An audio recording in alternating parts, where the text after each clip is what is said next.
আজ কাজারিয়া কমিউনিটি হলে সদস্যদের নিয়ে এক সাংগঠনিক সভার আয়োজন করা হয়। উপস্থিত ছিলেন রাজ্যসভার সাংসদ তথা বিজেপির প্রদেশ সভাপতি রাজীব ভট্টাচার্য, সিপাহীজলার জেলা সভাধিপতি সুপ্রিয়া দাস দত্ত সহ অন্যান্যরা। Bureau report, Tripura news 8।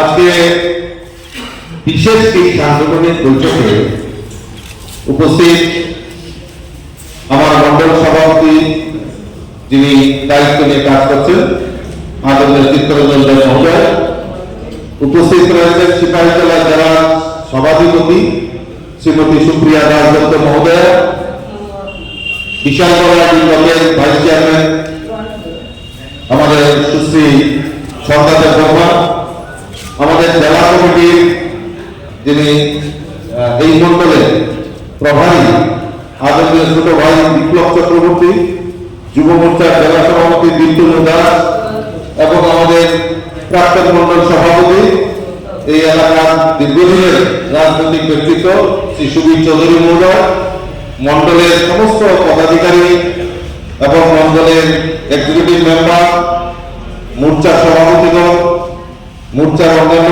নেতৃত্ব, প্রত্যেককে আমি আন্তরিকভাবে অভিনন্দন এবং শুভেচ্ছা জানাই। এটা বিশেষ সাংগঠনিক বৈঠক। এই কারণে আমি এখানে বক্তৃতা দেওয়ার জন্য আমি মাইক নেই, আপনাদের সঙ্গে সরাসরি কিছু কথা বলার জন্যই আজকে আমি এখানে উপস্থিত হয়েছি। দেখুন, ভারতীয় জনতা পার্টি কেন তৈরি হয়েছে, আমরা কেন ভারতীয় জনতা পার্টি করছি? জেআরবিটি চাকরির জন্য, পঞ্চায়েতের প্রধান উপপ্রধান হওয়ার জন্য, জেলা সভাপতি হওয়ার জন্য, বা বিভিন্ন পদে থেকে আমরা আমাদের ব্যক্তিগত স্বার্থকে চরিতার্থ করার জন্য আমরা রাজনীতি করছি, বিজেপি করছি, নাকি এই সমাজকে পরিবর্তনের জন্য রাজনীতি করছি, এই সামাজিক কাজে মানুষের সেবা করার জন্য কাজ করছি? এইটা আগে প্রথম বিচার করতে হবে। কারণ রাজনৈতিক প্রেক্ষাপটে এই ত্রিপুরা রাজ্যে বর্তমান যে রাজনৈতিক প্রেক্ষাপট, এই প্রেক্ষাপটে দাঁড়িয়ে, কারণ আমাদেরকে এই রাজ্যে 25 বছর টানা কমিউনিস্টের শাসন ছিল